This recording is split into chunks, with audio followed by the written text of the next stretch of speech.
દર્શક મિત્ર નવજીવનના weather update સાથે હું છું ફૈઝાન। ગુજરાતમાં વરસાદને લઈને કઈ રીતની સ્થિતિ હાલ નિર્માણ પામી છે। આમ હવામાન વિભાગની આગાહી મુજબ પણ વિધિવત રીતે હવે ચોમાસાનું આગમન ગુજરાતમાં થઈ ચૂક્યું છે અને કેટલાક વિસ્તારો છે તે પાણીમાં જે તરબોળ થયા છે, ખેતરો બેટમાં ફેરવાયા છે અને ખાસ કરીને સૌરાષ્ટ્ર અને દક્ષિણ ગુજરાતમાં વરસાદની ભારેથી અતિ ભારે જે વરસાદ પડી રહ્યો છે તેની ભારે અસર થઈ રહી છે। કેટલાક વિસ્તારો પ્રભાવિત બન્યા છે, ત્યારે આપણે વિન્ડી મેપના માધ્યમથી સમજીશું ક્યાં શું સ્થિતિ છે। સૌપ્રથમ આપણે વાત કરીએ તો સૌરાષ્ટ્રથી આપણે સમજવાનો પ્રયાસ કરીશું। સૌરાષ્ટ્રમાં હાલ આજે વરસાદને લઈને શું સ્થિતિ છે।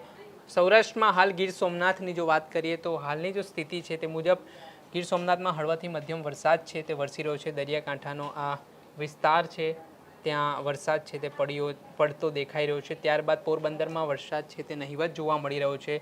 ભાવનગરનો જે મહુવા તાલુકો છે ત્યાં હળવાથી મધ્યમ વરસાદ છે તે હાલની સ્થિતિ પ્રમાણે વરસી રહ્યો છે। જૂનાગઢના જે ગ્રામ્ય વિસ્તારો છે ત્યાં ભારે વરસાદ પડી રહ્યો છે। અમરેલીમાં જે અમરેલી ખાસ કરીને સૌરાષ્ટ્રમાં સૌથી અસરગ્રસ્ત જિલ્લો માનવામાં આવી રહ્યો છે ત્યાં ભારે વરસાદ પડી રહ્યો છે। નદીઓ બે કાંઠે વહી રહી છે અને મેઘ તાંડવ થઈ રહ્યો હોય તેવી સ્થિતિ નિર્માણ થઈ છે। ત્યાર પછી રાજકોટ બાજુની વાત કરીએ, રાજકોટ જિલ્લામાં આજુબાજુના ગ્રામ્ય વિસ્તારોમાં છે તે હળવાથી મધ્યમ વરસાદ છે તે વરસી રહ્યો છે।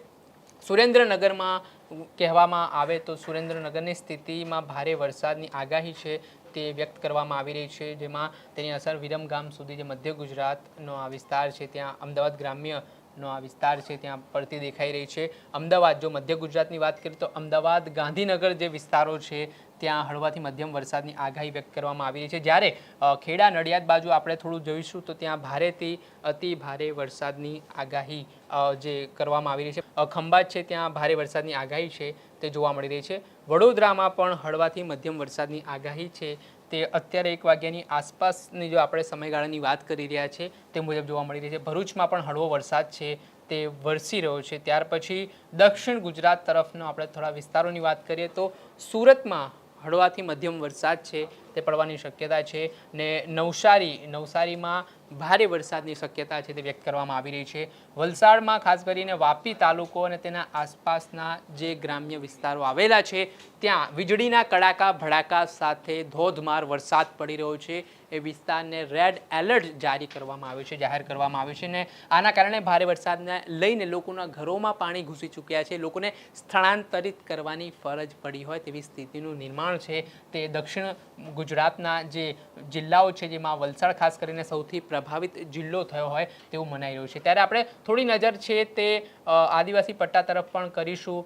તો આદિવાસી પટ્ટામાં શું સ્થિતિ છે વરસાદને લઈને તો એ હું તમને સ્થિતિ બતાવીશ। પહેલાં આપણે વાત કરીએ ગોધરા બાજુ તો ગોધરા બાજુ પણ હાલ જે હળવાથી મધ્યમ વરસાદ આપણને જોવા મળી રહ્યો છે। બોડેલી જે છોટાઉદેપુરનો તાલુકો છે ત્યાં હળવાથી મધ્યમ વરસાદ પડી રહ્યો છે। રાજપીપળા તાલુકો છે, નર્મદા જિલ્લો જેને કહેવાય, ત્યાં પણ હળવાથી મધ્યમ વરસાદ પડી રહ્યો છે। ડેડિયાપાડામાં પણ હળવાથી મધ્યમ, એટલે ઓવરઓલની સ્થિતિ જે વાત કરીએ તો હળવાથી મધ્યમ વરસાદ છે તે દક્ષિણ ગુજરાતના કેટલાક જિલ્લાઓમાં પડી રહ્યો છે। હવે આપણે મધ્ય ગુજરાત બાદ થોડીક વાત કરી લઈએ ઉત્તર ગુજરાતની, તો ઉત્તર ગુજરાતમાં હજી પણ વરસાદી સિસ્ટમ એટલી સક્રિય છે તે દેખાઈ નથી રહી, પરંતુ હવે મહેસાણા બાજુ જે 1 વાગ્યાની આસપાસ જો વિન્ડી મેપના માધ્યમથી આપણે જે વાત કરી રહ્યા છે ત્યાં ભારે વરસાદની આગાહી છે તે આપણને જોવા મળી રહી છે। થરાદમાં હળવાથી મધ્યમ વરસાદની આપણને વરસાદ પડતો હોય તેવી શક્યતા દેખાઈ રહી છે। ત્યાર પછી કચ્છના અમુક જે તાલુકાઓ છે, રાપર હોય કે પછી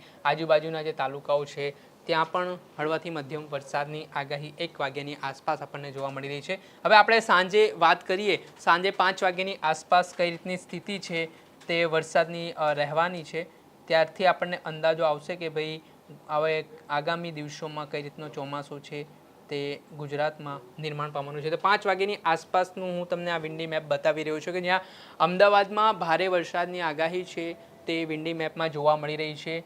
ત્યાર પછી ઉત્તર ગુજરાતનો જે જિલ્લો છે મહેસાણા ત્યાં પણ હળવાથી મધ્યમ વરસાદની આગાહી છે।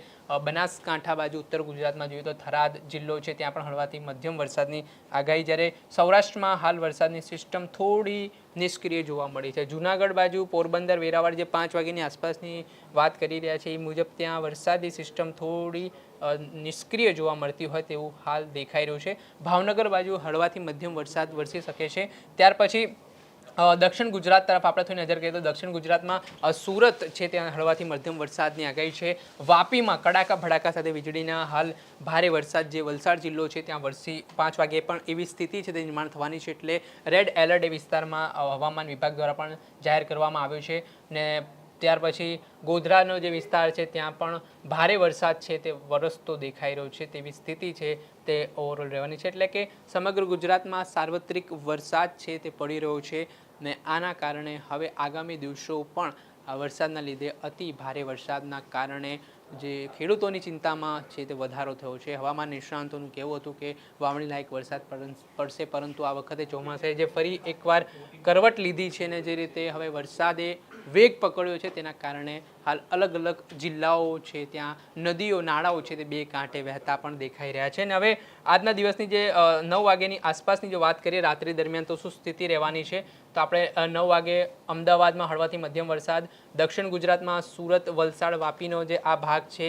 ત્યાં પણ ભારેથી અતિ ભારે વરસાદ. ને ત્યાર પછી સૌરાષ્ટ્રમાં આમ જોઈએ તો જ્યાં રાજકોટ હોય, વેરાવળ, ગીર સોમનાથ હોય કે પછી જે આજુબાજુ જુનાગઢ, જામનગર, મોરબી સહિતના જિલ્લાઓ છે ત્યાં ચોમાસું થોડુંક હાલ નિષ્ક્રિય છે. આજના દિવસે 9 વાગ્યાની આસપાસ રાત્રિ દરમિયાન જોવા મળી રહ્યું છે. એટલે હવે આ સિસ્ટમ છે તે મધ્ય ગુજરાત અને દક્ષિણ ગુજરાત તરફ વધુ સક્રિય બનતી દેખાઈ રહી છે. હવે જોવાનું રહ્યું કે આ વિસ્તારોમાં કઈ રીતનો વરસાદ છે જે અત્યારે આપણે વિન્ડી મેપના માધ્યમથી વાત કરી છે તે મુજબ વરસવાનો છે. તમારા જિલ્લામાં, તમારા વિસ્તારમાં કઈ રીતનો વરસાદ પડી રહ્યો છે કોમેન્ટ બોક્સમાં જરૂરથી જણાવજો.